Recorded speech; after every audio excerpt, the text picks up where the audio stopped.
এটা কত করে? 800 কেজি। কতটুকু নেবেন আপনি? কেজি 800 টাকা? জি। কম দাম আছে? নেবেন কতটুকু? এই তো দাম বললেন কত কি, আধা কেজি নেন 1 কেজি?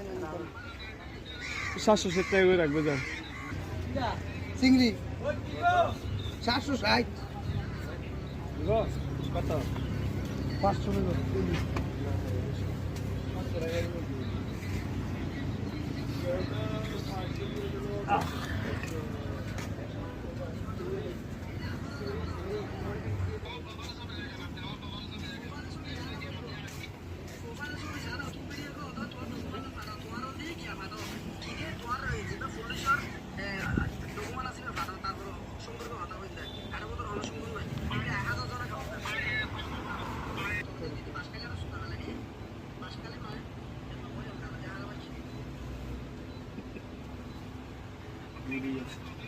বাংলাদেশের